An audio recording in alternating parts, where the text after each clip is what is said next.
실제로 다윗의 이야기는 이미 마무리가 됐습니다. 23장과 24장에 나오는 말씀은 좀 부록과도 같은 말씀이고 그의 다윗의 사건의 뒤에 이어서 나오는 사건은 아닙니다. 오늘 23장은요 크게 두 부분으로 나눠줄 수 있는데요, 앞부분은 다윗의 간증에 대한 부분이고요, 뒷부분은 다윗의 이런 간증과 비전을 위해서 끝까지 헌신했던 그 믿음의 동지들의 명단이 나오는 것이 뒷부분의 내용입니다. 다윗의 비전이 실현될 수 있었던 것은요, 함께했던 믿음의 용사들이 끝까지 그를 지켜주고 함께했기 때문에 가능했던 거지요. 한 사람의 비전을 품었을 때 그 한 사람으로 그 비전이 이루어지는 것은 아닙니다. 그 비전을 이루기 위해서는 함께하는 믿음의 동역자들이 필요한 거지요. 우리가 교회를 세울 때도 마찬가지입니다. 목사가 아무리 무엇을 한다 하더라도 목사 혼자를 할 수 없는 거지요. 목사와 함께 나아갈 동역자들이 필요한 거고, 저는 수요 예배, 금요 기도회, 새벽 기도에 나오시는 우리 성도님들이 저와 함께하는 동역자라고 저는 그렇게 믿고 그렇게 마음 가운데 품고 있습니다. 다윗에게는 그것이 굉장히 중요한, 그의 인생 가운데 또한 그의 일생 가운데 굉장히 중요한 부분을 차지했던 부분이거든요. 그래서 사무엘하 마지막, 다윗의 거의 마지막 부분에 이 동역자들에 대한 부분들을 자세히 적고 있는 부분이 나와요. 그들이 어떠한 사람들이었고 다윗을 위해서 그 물도 뜨고 또 목숨까지 함께했던 그 동역자들 때문에 다윗은 하나님이 허락하신 그 비전과 나라를 세울 수 있었다라는 거지요.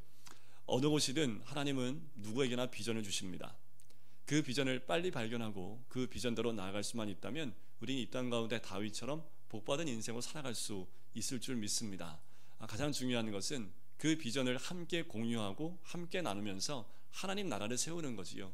분명히 금강교회가 이 땅 가운데, 특별히 이 지역 가운데 세워진 이유가 있습니다. 과거에는 이 땅이, 이 금호동이 참 어려운 동네였지만 몇십 년 지나고 난 다음에 이 땅이 정말 서울 땅 가운데도 금싸라기 땅으로 바뀌지 않았나라는 생각이 들어요. 여러분들 여기 금호 중앙교회에 있는 이쪽이 평당 얼마인 줄 아세요? 제가 듣고 깜짝 놀랐습니다. 얼마인 줄 아세요? 7천만 원이랍니다. 평당. 안 놀라시는군요. 근데 이미 다 알고 있는 사실이신가 봐요. 금호동이 이렇게 변화가 되는구나. 저도 신혼 생활을 여기서 산꼭대기에서 저 위에서 한 5m 내려오는 계단 45도 정도 기울어진 거기서 한 2년을 살았기 때문에 이 지역이 서울의 달이라는 그 곳에 배경이 됐던 지역이잖아요. 그 드라마에 그만큼 힘들고 어려운 곳인데 이 곳이 그만큼 많이 좋아졌고 개발이 됐던 그런 곳이 되었습니다. 누가 이 동네가 그렇게 되리라고 생각했겠습니까? 그지요? 하지만 아마도 하나님은 이 땅 가운데 분명히 예비하신 것이 있기 때문에 이 땅을 변화시킨 것이 아닌가라는 그 생각이 들어요. 그렇지 않다면 인간의 욕심 때문에 올라간 거겠지요. 하지만 이 곳마다 금호동마다 있는 교회들이요 역사가 참 깊더라고요. 전 우리 교회만 55년 됐으니까 깊은 줄 알았더니 웬만한 교회는 다 50년, 60년 됐더라고요. 새로 이렇게 세운 교회보다 한 50년, 60년 된 교회가 굉장히 많고요. 큰 교회로 세워진 교회들도 보니까 대부분 저희 교회보다 나이가 더 많은 교회가 많은 것을 발견하게 됩니다. 그것은 이 지역에 세워진 교회들이 하나님 주신 비전들이 있고 또 하나님이 명령하신 뜻들이 있다라는 그런 생각이 들어요. 분명한 것은 각 교회마다 주신 비전을 이루기 위해서는 모든 성도님들이 동역자가 돼서 함께 이루어져 나가는 것, 함께 세워나가는 것이 중요하겠다라는 그 생각이 듭니다. 오늘 말씀의 1절 앞부분에 보면 이런 말씀이 나오지요. 이는 다윗의 마지막 말이라. 이 말을 들으면 꼭 뭐 같으세요? 유언처럼 느껴지시잖아요. 그죠? 근데 유언이 아닙니다. 이 다윗의 마지막 말이라는 그 말은요 유언의 의미가 아니라요 이런 뜻이에요. 내가 이거 다 해보니까 결국 이거야, 이런 의미가 있어요. 그러니까 예를 들면 그런 거지요. 내가 어떤 것을 열심히 팠습니다. 그래서 거기에 전문가가 돼서요 그 일에 대해서 딱 한마디로 얘기할 수 있는 거죠. 내가 이거 해보니까 이거야. 여기에 다윗의 마지막 말이라는 것은 자기의 인생 가운데 주님과 함께 걸어왔던 그 모든 인생의 길을 이겁니다 라고 마지막에 한마디로 정리한 말씀이 오늘 23장에 나와 있는 말씀이지요. 제가 위임식을 할 때 노회에 많은 어른 목사님들 오셨잖아요. 그 가운데 우리 노회의 가장 큰 어르신, 총회에서도 가장 큰 어르신인 서경희 목사님이 축도하러 오셨었잖아요. 함께 모여서 저는 막내니까 저희 5층에서 보조 의자에 전 앉고 이렇게 순서대로 서열이 있습니다. 그것도 서열대로 쭉 앉으셔서 이제 한 마디씩은 이렇게 한 잔씩 하시면서 커피 한 잔씩 또 차 한 잔씩 마시면서 이렇게 쭉 얘기를 나누세요. 근데 마지막 결론은 서기영 목사님이 딱 내시더라고요. 목회란 말이야 하면서 한마디 딱 끝내고 바로 내려왔어요. 목회란 참는 거야. 그런데 이 말은요, 제 동료 목사들하고도 많이 하는 얘기거든요. 목회는 이런 거야 하면서, 우리 목회 이런 거 아닐까? 그래서 참는 거 아니야? 인내하는 거 아니야? 이런 얘기를 많이 했는데, 그때는 그게 그냥 별로 이렇게 한쪽 귀에 들었다 뭐 그럴 수도 있지 했는데, 목회의 모든 것을 마무리하시고 몇십 년 동안 목회하셨던 그 목사님, 이제 살아오신 날보다 이제 살아갈 날이 더 짧으신 그 목사님께서 목회는 이런 거야 라고 한마디 하니까 연륜이 있던 다른 목사님들도 아무 말씀 안 하시더라고요. 그게 한마디지요. 어쩌면 그 목사님의 마지막 말이다라고 할 수 있는 거지요. 목회란 이런 거야. 이런 말을 최종적인 말, 마지막 말이라고 합니다. 다윗의 마지막 말, 그러니까 다윗의 인생의 정수를 기록으로 남긴 것이 오늘 본문에 나오는 1절부터 7절까지의 말씀입니다. 너무나 주옥 같기 때문에 다 나누지는 않고요. 다윗이 이렇게 마지막 말 가운데 이야기하고 있는 것, 그 부분에 가장 중요한 부분들을 앞부분만 함께 나누고자 합니다. 그런데 인생의 선배들이 남겨놓은 말이나 글을 처음부터 알아듣는 사람들이 흔치 않지요. 저게 무슨 소리지 하고 잘 알아듣지 못합니다. 그런데 인생의 고비와 고비를 넘어갈수록 그때 그 말이 그 말이었네 라고 고개를 끄덕일 수밖에 없는 것을 우리는 인생을 통해서 배우게 되지요. 인생의 선배로 걸어가신 우리 어르신들의 그냥 한 말씀 한 말씀이 우리 젊은이들에게는 에이 엄마가 아빠가 하는 말이야 라고 치부하고 넘길지 모르지만, 인생의 고비를 넘기다 보면 그때 아버지가 하신 말씀이 이런 말씀이구나, 그때 교회 어르신들이 하신 말씀이 이런 거구나, 신앙생활할 때 이런 신앙생활하니까 이런 게 있었구나, 그때 그 권사님이 얘기하신 말씀이 이거였구나 라고 그때 가서야 깨닫는 것이 우리 인생이 아닌가라는 생각이 들어요. 인생의 고비를 겪지 않고도 깨달을 수만 있다면 아마 고비를 넘지 않고도 그 지혜의 말씀 때문에 우리는 은혜를 누릴 수 있지 않을까라는 생각이 들기도 합니다. 바로 그런 것이 최종적인 말이지요. 성경은 유언처럼 느껴지지만 마지막 말이라고 번역을 하고 있습니다. 엄밀히 말하면 유언이라고는 말할 수 없는 거지요. 전에 이런 얘기를 들은 적이 있어요. 어떤 사람이 미국에서 차를 몰고 가다가, 과거의 일인데 허허 벌판에서 차가 멈춰섰습니다. 그래서 이 허허 벌판이기 때문에 누구도 부를 수도 없고, 이 운전기사가 내려서 본네트를 무조건 열잖아요, 그죠? 남자분들은 무조건 차 멈추면 무조건 열어요, 알지 못해도. 근데 이분도 열어놓고 연기나는 걸 이것저것만 만져봐도 도저히 이게 고칠 수가 없는 거지요. 미국은 우리나라하고 다릅니다. 웬만한 정비 기술은 남자들이 다 해요. 그래서 엔진 오일도 집에서 갑니다. 이런 것들은, 왜냐면 이게 인건비가 비싸기 때문에 웬만한 여자분들은 미용 기술은 다, 그래서 집안에 있는 남편 머리부터 시작해서 애들 머리를 다 어머니가 다 깎아주죠. 그만큼 그러니까 스스로 할 수 있는 능력들이 미국에는 참 많이 개발이 되어 있는데, 그 사람도 어느 정도 정비를 하지만 이 정비가 안 되는 거예요. 땀을 뻘뻘 흘리고 있는데 차가 지나가더니 끽 쓰는 겁니다. 그때 어딘 머리가 허연 할아버지 한 명이 내리는 거예요. 그래서 무슨 일이요? 그랬더니 차가 섰는데 그냥 가시지요. 그러니까 잠깐만 봅시다. 근데 이거 봐도 잘 모르실 텐데, 근데 그 이제 허연 백발의 할아버지가 이렇게 보더니 시동 한번 켜보시오. 시동이 걸리는 거예요. 깜짝 놀란 거지요. 뭐 한 것 같지도 않은데 뭐나 툭툭 건드리더니 된 거예요. 그래서 할아버지 이름이 어떻게 되십니까? 그랬더니 내가 헨리 포드요 라고 얘기를 했대요. 그러니까 그 차를 만든 사람이지요. 그러니까 딱 보니까 어디에 문제가 있는 걸 바로 알지요. 이런 모습이지 않을까라는 생각이 들어요.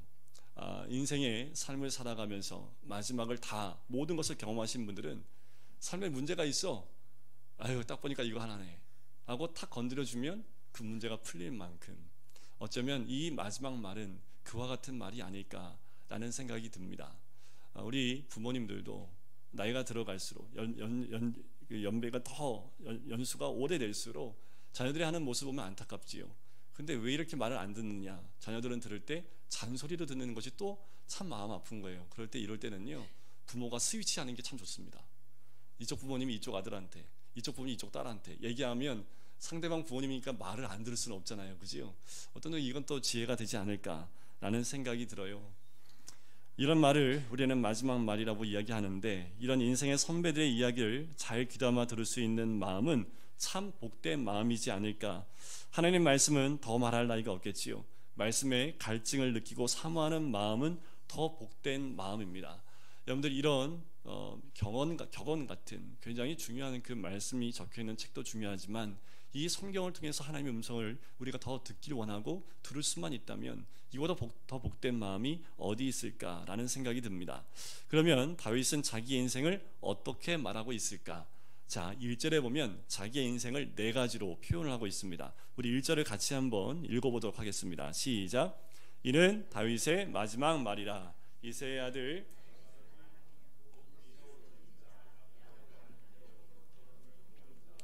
이스라엘의 노래 잘하는 자가 말하노라. 자, 다윗이 먼저 자기를 소개할 때 뭐로 소개합니까? 이새의 아들 다윗으로 소개를 하고 있다는 거지요. 무엇을 드러내고 싶었던 걸까요? 이새의 아들이라고 자기 자신을 표현한 이유가 뭘까요? 그것은 이런 표현이죠. 자기는 특별한 사람이 아니라 평범한 사람의 아들이었다라는 것을 이야기하고 싶은 거예요. 하나님은 시골 베들레헴에 있는 그 시골에 이새의 8아들 중에 막내에게 기름을 부으십니다. 하나님의 역사는요, 완벽한 것부터 시작하지 않습니다. 성경에 보면 하나님의 역사는 처음부터 화려하고 번듯하게 시작하지 않는다라는 거예요. 대표적인 예가 누구냐면 예수님이지요. 예수님의 시작을 보시면 한없이 부족한 것부터 시작을 하지요. 한없이 연약함부터 시작하는 예수님의 모습을 우리가 볼 수 있습니다. 다윗은 베들레헴에서 기름 부음을 받았지만 기름 부음 받자마자 왕이 되지는 않았습니다. 여전히 어디에 있었을까요? 그 어린 나이에 청소년 때 기름 부음 받고 여전히 들판에 있습니다. 양을 치지요. 아버지의 심부름을 받습니다. 형들한테는 끝없이 구박받는 막내둥이입니다. 그렇게 생활을 하지요. 그가 왕으로 세워지기까지, 여러분 우리가 사무엘상과 하를 다 봤듯이 어떠한 삶을 살았는지 우리가 기억을 할 겁니다. 그가 어떠한 광야의 삶을 살았고 어떠한 파란만장한 세월을 겪어냈는지 우리는 알 수 있지요. 하지만 그 세월 속에서 하나님은 왕으로서의 자질을 만들어 갔다는 것을 우리는 다 알고 있습니다. 우리는 이미 이 성경을 통해서 다윗의 삶을 보았지만 다윗은 그것을 알았을까요? 그렇지 못했겠지요. 다윗의 그 삶 가운데서 다윗은 그 고난의 고난을 겪으면서 하나님께서 그를 왕의 모습으로 세워져 가는 것을 보게 됩니다. 그때 다윗이 시를 많이 지었습니다. 그때 주제가가 이거예요. 하나님을 높이라, 하나님을 찬양하라, 주께 의지하라, 그분은 나의 요새시다, 나의 반석이시다. 다시 말씀을 드리면 다윗은 하나님과 사랑 이야기를 나눈 거지요. 그런데 다윗이 하나님과 언제 사랑 이야기를 나눴을까요? 다윗이 고난 가운데 있을 때 그 사랑 이야기를 나눕니다. 바로 죽음이 눈앞에 있을 때, 지금 내 눈 앞에서 원수의 추격 가운데 죽느냐 사느냐의 길에 서서요, 하나님이 붙잡아 주시고 도와주지 않으시면 살아갈 수 없는 그 순간순간을 넘길 때마다 하나님의 사랑을 경험하고 그 하나님의 사랑을 그 노래로 이야기한 사람이 이 다윗이라는 거지요. 아무런 능력도 없었고 시골에 그냥 한 시골 사람의 아들로 태어난 그 한 사람을 한 나라의 왕으로 세우기까지 그를 인도하셨던 하나님, 그가 고난 가운데서 그 안에 내재되어 있던 하나님이 그를 갈고 닦으심을 통해서 왕의 모습으로 만들어 가신 그 과정 가운데서 분명히 이 다윗은 다져진 신앙으로 성장하게 되는 거지요. 바로 이새의 아들이라는 것은요, 인간의 평이한 삶 속에서 하나님은 그분의 일을 시작하셨다라는 겁니다. 하나님은 특별한 곳에서 하나님의 일을 시작하지 않습니다. 오히려 사람들이 쳐다보지도 않고 연약하다고 생각하는 그 부분에서 하나님은 하나님의 역사를 일으켜 세우신다라는 거지요. 이 말씀을 묵상하면서 참 저한테는 큰 은혜가 됩니다. 왜냐하면 저는 믿지 않는 가정에서, 복음이라는 것을 가정에서 한 번도 들어보지 않은 가정에서 목사가 됐기 때문에 하나님이 얼마나 이 작은 것에서부터 한 목사를 만드는 그 과정, 하나님께서 만드시는 과정이 때로는 믿음의 가정에서 목사를 만들기도 하시는 그 과정이 있지요. 하지만 믿음이 없는 가정에서도 목사를 만드는 과정들이 있습니다. 저마다 있는 환경 가운데서 하나님이 목자를 만드시는 과정을 보면 다 달라요. 근데 공통점은 뭐냐면 다 똑같이 별 볼 일 없는 사람이 목사가 된다라는 겁니다. 아멘 하세요. 이거는 아멘 하셔야 됩니다. 주님 안에서요 별난 인생이 없거든요. 주님 안에서 정말 목사도 별 인생이 아닙니다. 견장 뛰고 가면 저도 똑같은 일반 믿음을 갖고 있는 사람이라는 것, 별반 다름이 없지요. 하지만 하나님이 목사가 되기 위해서 훈련을 시키셨고 또 신학교라는 것을 다니게 하셨고 그걸 통해서 훈련받게 하셨던 것은 하나님께서 평범한 가운데 하나님이 무엇인가 이루기 위해서 한 사람 한 사람 그렇게 인도한다라는 겁니다. 저를 두고 말씀을 드렸지만 아마도 여기 앉아있는 모든 분들의 삶 가운데 하나님이 인도하셨던 그리고 또 이루시는 분명히 그런 것들을 경험하신 적이 있으실 겁니다. 지금도 경험하실 거고 지금도 그렇게 만들어 가시는 줄 믿습니다. 자, 이 다윗이 두 번째로 뭐라고 얘기하냐면 다윗이 말하며 높이 세워진 자라고 얘기합니다. 자, 그런데 다윗이 왕이었잖아요, 그죠? 그런데 이렇게 얘기하지 않습니다. 다윗은 자신을 높은 자라고 얘기하지 않습니다. 뭐라고 얘기해요? 높이 세워진 자. 이 말의 의미는 뭡니까? 누가 나를 세웠다는 거잖아요. 그 말은 뭐예요? 내 뜻이 아니라는 겁니다. 내가 왕이 된 것도 내 힘으로 된 것이 아니라는 거지요. 그것은 곧 무엇으로 이야기합니까? 자기 인생을 하나님의 경영에서 해석할 줄 아는 눈이 다윗의 눈이 열렸다라는 겁니다. 자기의 인생은 하나님의 경영 가운데 함께 있는 거지 내가 무엇을 한 것이 전혀 없다라는 거지요. 자기가 이 땅에서 왕이 되었지만 이는 자기가 성취한 결과가 아니라는 거지요. 하나님이 세우신 것임을 고백하고 있는 겁니다. 이것이 다윗이 가지고 있는 눈이에요. 그리고 자기의 인생을 해석할 수 있는 그 눈을 가지고 있는 사람이 다윗이었다는 거지요. 다윗은 자기의 높아짐이 하나님이 높이신 것임을 알게 됐다라고 고백을 하고 있는 거예요. 나로 나된 것은 하나님의 은혜다. 사도 바울도 고백을 하지요. 고린도서 10장에 보면 나로 나되게 하신 것은 오로지 하나님의 은혜입니다 라는 고백을 했듯이 다윗도 지금 그 고백을 하는 거예요. 내가 왕이 된 것은 내가 된 것이 아니라 하나님의 은혜다 라고 이야기를 하는 거지요. 앤드류 머레이는 이렇게 얘기합니다. 겸손은 하나님의 경영 방식 안에서 자기를 해석할 수 있는 자기 고백이다. 다시요. 겸손은 하나님의 경영하는 방식 안에서 자기를 해석할 수 있는 자기 고백이다. 자, 겸손한 표현이지요. 자, 이것을 이렇게 겸손한 표현한 건데 이런 거지요. 노래를 아주 잘하는 사람이 있습니다. 그런데 우리 한국식 겸손은 뭐예요? 저 잘 노래 못해요. 이게 한국식 겸손이잖아요, 그죠? 근데 이게 진짜 겸손이에요? 아니잖아요, 그죠? 괜히 빼는 거지, 그죠? 지 잘난 척하는 거 아니고 오히려 자기 잘났다고 하는 건데 이런 게 어쩌면 겸손일지 모르겠습니다. 저는 노래를 잘하는 은사가 있지만 그것도 하나님 주신 겁니다. 이게 진짜 겸손 아닐까요, 그죠? 이것은 하나님이 주신 은사이기 때문에 하나님이 주신 그 능력입니다. 어쩌면 이게 진짜 겸손이 아닌가라는 생각이 들어요. 자신의 모든 강점과 약점을 하나님의 손길에서 해석할 수 있다는 것, 이것이 다윗이 가졌던 진짜 눈입니다. 자기 인생을 돌이켜 보니까 하나님이 하셨다라는 거지요. 이것이 다윗의 고백이었습니다. 사무엘서를 통해서 다윗을 읽으며 우리는 다윗은 그럴 만한 조건이 있어서 역사에 별로 빛나는 것이 아님을 이미 배웠습니다. 다윗이 얼마나 연약한 사람인지, 다윗이 얼마나 많이 넘어졌는지, 다윗을 통해서 어떠한 사건이 있었는지를 우린 이미 알고 있어요. 하지만 오늘 본문에서 그가 고백하는 마지막 말처럼 그는 하나님이 높이 세우신 자였다라는 거지요. 이거 외에는 더할 것도 없고요, 더할 것도 없습니다. 여기 서서 말씀을 전하는 저도 마찬가지이지요. 아무것도 없습니다. 하나님이 하셨기 때문에 그게 가능하다는 거지요. 우리가 이것을 놓치면 안 되는 정말 중요한 눈입니다.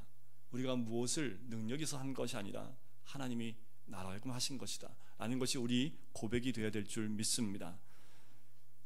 하나님이 서 있으라는 자리를 정확히 해석할 수 있는 거지요. 내 몫은 여기까지다 라고 할 수 있는 것, 그것이 어떻게 보면 하나님의 지혜가 아닐까. 다윗은 이 하나를 깨닫기까지 정말 파란만장한 인생을 겪어야 했습니다.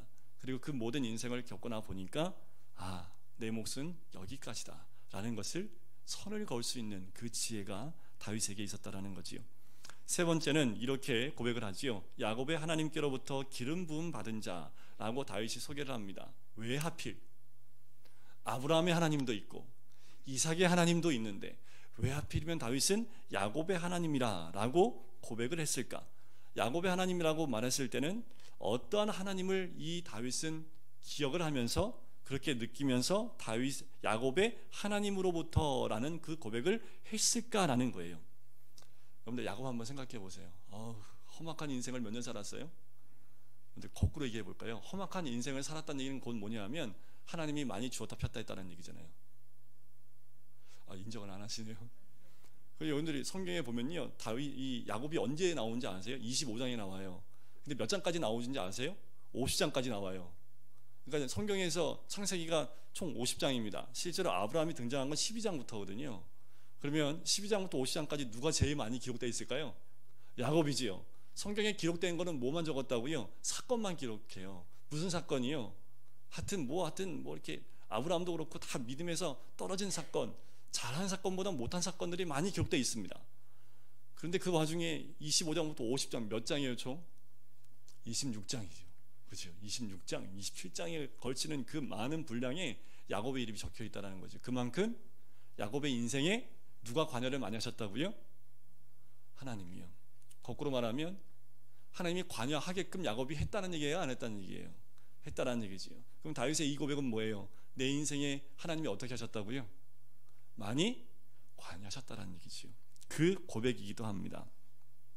말라기에 보면 유다 백성들이 이런 질문을 해요. 이게 하나님이 우리를 사랑하신 겁니까? 라고 항변을 합니다. 그때 하나님이 이 질문에 대해서 이렇게 대답하십니다. 내가 야곱은 사랑했고 에서는 미워했다. 이게 무슨 말이에요 갑자기? 근데 갑자기 이 말씀을 툭 던지는 거죠. 자, 그건 뭐냐 하면 하나님이 인생을 다루시는 방법을 이야기를 합니다. 보면 이걸 선택 교리로 이야기를 하지만 이거를 좀 구속사적으로 본다면 야곱이 고생을 많이 했을까요? 에서가 고생을 많이 했을까요? 에서는 안 나온 거 보니까 고생한 거 별로 없어요. 그냥 활 쏘고 뭐 해갖고 막 에서 족보 보니까 왕도도 많이 나왔고요. 대단해요. 근데 야곱의 족보를 보니까요, 이게 요셉 얘기밖에 안 나와요. 한 사람밖에 안 나와요. 자, 그것을 보면 뭐예요? 야곱을 사랑했다는 건 뭐예요? 널 놓아. 줬다 폈다 하는 거지요. 야, 넌 내 사람 돼야 되는데 가만히 두지 않았다라는 겁니다. 그만큼 야곱의 인생 가운데 많이 관여했고 내가 너희를 그렇게 많이 끌어안고 부비기도 하고 때로는 멀리 두기도 하고 그런 사건들을 많이 허락했다라는 거지요. 바로 야곱의 하나님이란 이런 뜻입니다. 내가 너를 부르고 택한 이상은 내 인생을 내 마음대로 가도록 두지 않겠다. 이게 아멘 하시면 내 인생을 이렇게 하시겠구나 라고 저는 아멘 했는데 너를 붙들어서 내가 원했던 그림이 나올 때까지 너를 깎고 빚고 쓸고 만들어 놓겠다. 지금 우리 다 만들고 계세요. 여기 나와 계신 분들 뭐 한 분도 하나님이 뭐 이렇게 주었다 뺐다 안 하시고 네 마음대로 한번 살아봐라 하면서 에서처럼 이렇게 놔둘 사람이 어디 있습니까? 우리 인생을 보면 지금도 하나님이 우리를 이렇게 끌어안았다가 던졌다가 다시 데려다가 쓰다듬어 줬다가 머리통 한번 주워 박았다가 하면서 우리를 지금도 만들어 가고 계신다라는 거지요. 하나님이 한번 고집 피우면 언제까지 고집 피운지 아세요? 우리 하나님 이름 앞에 항상 붙어 다니는 게 있습니다. 영원하신 하나님. 우리 하나님 한번 고집 피우면 언제까지 고집 핀다고요? 우리 한번 고집 피우면 언제까지밖에 못해요? 길어야 80인데 그지요? 더 길어야 100세. 요새는 120세까지 보는데 길어야 120세인데 하나님은요 영원하다니까요. 그 고집에 우리가 고개 숙이지 않을 사람이 어디 있습니까? 야곱과 하나님이 충돌을 일으키는 장면 우리가 많이 보잖아요. 그렇죠? 야복강가에서 하나님이 이기려고 애썼던 그 야곱의 모습도 봅니다. 다윗은 지금 야곱을 만드신 하나님이 자기도 그렇게 만들어 가셨다고 고백하고 있는 거예요. 그렇다면 우리 고백도 이런 고백이 돼야 되지 않을까요? 어떤 하나님이요? 목사님 저는 아브라함이 하나님인데요. 좋습니다. 아브라함처럼 여러분들을 너는 본토 직전 아비집을 떠나 가라 라고 하실 수도 있겠지요. 여러분들 어쩌면 지금 우리 인생은요 야곱의 하나님이 더 많습니다. 지금 우리 한 사람 한 사람을 하나님이 만들어 가고 계시거든요. 근데 하나님은요 한번 만들어 가시면요 놓지 않으십니다. 끝까지 붙들어 주시고 끝까지 만들어 가시는 분이 우리 하나님인 줄 믿습니다. 자, 다윗의 마지막은 노래를 잘하는 자라고 표현을 합니다. 이는 다윗이 노래를 잘했다는 말도 됩니다. 그런데 이 말 속에는요, 하나님의 자랑스러움이 들어 있습니다. 다윗의 노래를 보면 누구에 대한 찬양입니까? 하나님을 찬양하고 경외하는 것 거의 다지요. 다윗에게 비친 하나님은 다양하고 굉장히 풍성합니다. 무엇을 보면 알 수 있어요? 시편을 보면요, 그 시편에 하나님을 찬양하는 모습을 보면 정말 다양합니다. 다채롭고요, 굉장히 우리가 상상하지도 못할 그 하나님 모습을 발견하고 그렇게 찬양을 하지요.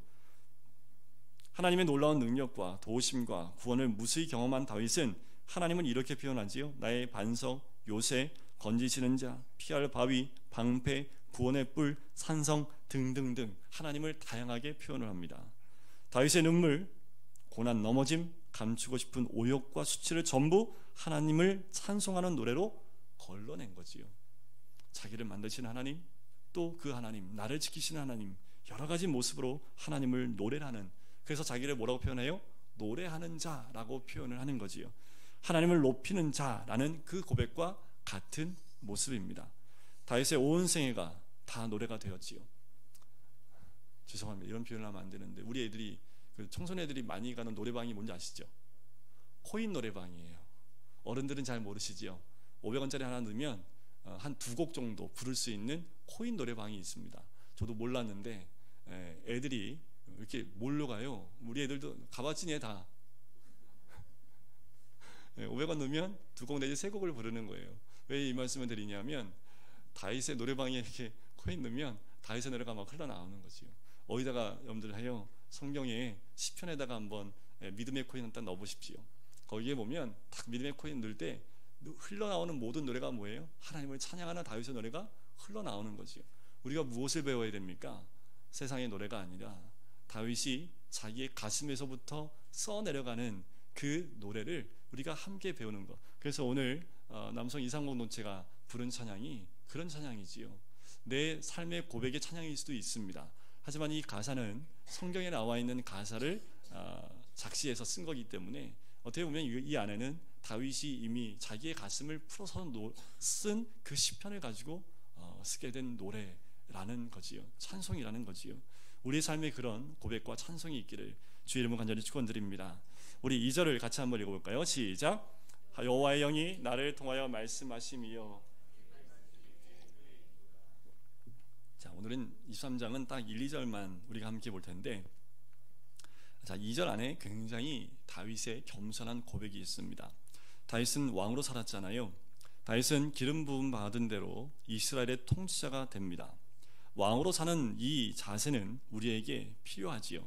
자, 그가 왕으로 세워졌지만 왕으로서의 그 모습이 아닌 굉장히 낮은 자세의 모습으로 이 왕의 모습을 드러낸 것을 보게 돼요. 자, 우리는 똑같은 왕이 아니기 때문에 이 자세를 배우지 않아도 된다라고 말할 수 있을지 모르지만, 베드로가 뭐라고 얘기합니까? 우리는 다 뭐가 같은 제사장이라고요? 왕 같은 제사장이라고요. 그럼 옆에 있는 사람이 뭐예요? 왕이니까 잘 들으세요. 오늘 왕이 왕한테 하는 말입니다. 자, 다윗이 인생을 살던 방식이 무엇일까? 하나님 말씀이 자기 혀에 있다는 고백에서 우리는 무엇을 배워야 할까라는 거지요. 이 말은 하나님 말씀이 그가 사는 방식이었음을 보여주고 있는 거예요. 왕이에요. 자기 마음대로 할 수 있습니다. 사울처럼 자기가 원하는 대로, 자기가 원하는 방향대로 다 할 수 있어요. 다윗도 그렇게 했다가 넘어진 게 한두 번이 아니지요. 결론적으로 마지막에 보니까 자기의 입술에서 하나님 말씀만 있는 것, 말씀대로 사는 것이 그것이 바로 하나님을 경외하는 삶이라는 것을 다윗이 깨닫게 된 거지요. 내 입에서 나오는 모든 말들이 하나님 말씀에 대한 것이 결국 하나님을 경외하는 삶이라는 겁니다. 그래서 교회는요, 하나님 말씀이 중심이 되어야 합니다. 그리고 그 말씀이 그리스도의 지도력만으로 드러나야 되는 것이 교회입니다. 하나님을 경외하는 것이 교회의 리더십이 되어야 된다는 거지요.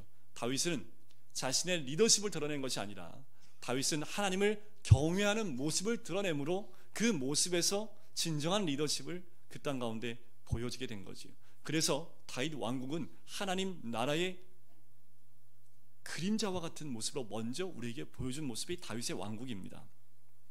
모든 교회 리더십은 하나님을 경외함으로 드러나야 합니다. 정말 겸손하게 하나님을 경외하는 모습을 보이면 그것 자체가 리더십이 된다라는 겁니다. 이것이 우리의 리더십이 되어야 되지요. 한국식 리더십은 뭡니까? 구린식 리더십이잖아요, 그죠?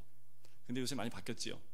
솔선수범하는 리더십으로 바뀌었지만 여전히 한국 사회에는 이 위에 있는 상위 리더십은 명령과 복종 관계로 가는 리더십이 아직도 많이 남아 있습니다. 그런데 이제 젊은 사람으로 내려올수록 이제 리더십은 동일한 리더십이에요. 동일한 리더십 바뀌었는데 이 교회에서의 또한 신앙 가운데 리더십은요, 바로 하나님을 경외하는 것이 바로 교회 안의 리더십이 돼야 된다라는 겁니다. 그것이 바로 다윗의 지도력이었습니다. 하나님이 그를 쓸 수밖에 없었던 이유, 그가 하나님께 의지하는 것을 보여주었기 때문입니다. 하나님이 다윗을 안 쓸 수가 없어요. 왜요? 하나님만 의지하고 하나님 말씀대로만 살려고 하니 누구를 쓰겠습니까? 다윗을 쓰지요. 여러분들, 우리 삶 가운데 하나님 말씀만 내 혀에 두고 있으면요, 하나님이 안 쓸 수 없습니다. 우리 삶을 하나님이 사용하지 않을 수가 없다라는 거지요. 내 생각이 앞서고 내 마음이 앞서고 내 말이 앞서는 게 아니라 다 차단해버리고 하나님 말씀만 내 혀에 두고 하나님이 움직이게 하면 움직이고 하나님 말씀하게 하면 말씀하고 철저하게 그러는 삶을 살면 하나님이 그를 쓸 수밖에 없는 거지요. 가는 곳마다 하나님의 리더십이 나오기 때문에 그 사람을 통해서 하나님 나라는 결국 꽃을 피우게 되어 있습니다. 다윗이 바로 그런 사람이라는 거지요. 하나님을 경외하는 것이 백성을 이끌었던 다윗의 지도력이었습니다. 이것은 하나님 앞에서 인생을 살아가는 다윗의 소중한 태도였지요. 이것은 그 고난을 통해서 다윗이 얻게 된 훈련된 모습이기도 합니다. 사람을 지도해서 고치려는 리더십 말고 내가 하나님을 경외하고 그 경외하는 모습을 드러냄으로써 주변에 있는 많은 자들에게 그 모습을 보이면서 그 모습을 통해서 리더십을 발휘할 수 있는 것, 그것이 바로 오늘 2절에서 말하는 다윗의 인생의 방식이기도 합니다. 다윗의 언약이 무엇입니까? 다윗에게 줬던 그 언약이 무엇입니까? 바로 그리스도에 대한 언약 아닙니까? 하나님의 자비로 구주를 보내주셔서 구원하신다는 약속이지요. 그 구원은 믿음과 동시에 단회적입니다. 반복적이지 않아요. 하지만 더 나아가서 구원은 영속적입니다. 그지요? 한번 구원받으면 그걸로 영속적으로 연결이 되는 거지요. 자, 영속적이라는 그 말은요, 이런 의미가 그 안에 있는 거지요. 매일매일 삶 속에서 그 구원을 이루어야 한다는 의미가 있는 겁니다. 구원이라는 것은 단회성이지만 영속성이 있다는 거지요. 그 구원은 우리의 삶을 통해서 매일매일 이루어가야 되는 삶임을 이야기를 합니다. 우리가 매일 구원이 필요한 존재임을 믿어야 되지요. 예배 자리에 예배자로 앉아있을 때마다 상한 심령으로 십자가 앞에서 우리는 이렇게 또 기도하지요. 오늘도 불쌍히 여기시고 구원해 주시옵소서. 목사인 저도 마찬가지입니다. 오늘 내가 예수 그리스도를 만나지 않으면 오늘 하루는 나한테는 없는 날이지요. 나에게 있는 날은요, 이 성경에 기록된 날입니다. 성경에 기록되어 있는 많은 사람들, 기록된 모든 사건은 바로 하나님을 만난 사건들이었거든요. 그것은 우리 인생도 마찬가지입니다. 우리 인생에 가장 가치 있는 날이 언제일까요? 바로 주님을 만난 그날입니다. 오늘 내가 예수를 만났으면 오늘이 가장 값진 날이지요. 내일 예수님을 만나면 내일도 값진 날입니다. 그런데 주일날 예수를 못 만났어요? 그럼 주일날은 나한테 의미가 없고 그냥 사라지는 날일 수밖에 없다라는 거지요. 다윗의 인생 방식이 우리의 인생길에 그대로 펼쳐져서요, 다윗이 하나님을 노래하는 인생이 되었던 것처럼 우리도 우리의 삶을 통해서 하나님을 노래하는 그 찬양이 3절부터 7절까지 나오는 것이 다 그런 내용들입니다. 우리의 인생 방식이 다윗의 인생 방식을 따라갈 수 있기를 바랍니다. 이제 2019년도에는요 우리에게 주어진 말씀이 있지요. 오늘 각자 뽑은 말씀들이 있으시잖아요.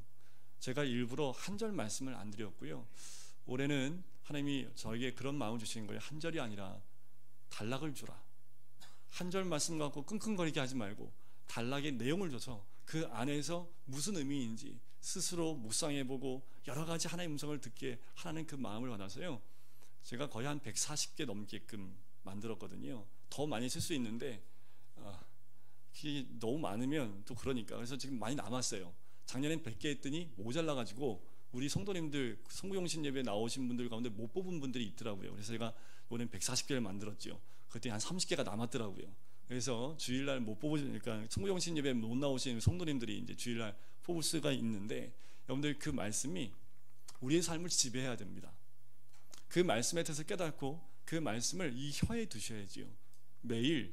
그리고 2019년도는 그 말씀을 붙잡고 그 말씀이 나를 지배하게끔 말씀을 통해서 하나님을 만나는 그 한 해가 되는 것, 이것이 다윗이 살아갔던 그 인생의 방식을 우리가 따라가는 방식이 아닐까요? 그래서 이 한 해는 그렇게 주님과 함께, 은혜 아니면 살 수가 없지요. 은혜 아니면 우리는 한순간도 살아갈 수 없는 죄인인 것을 고백을 합니다.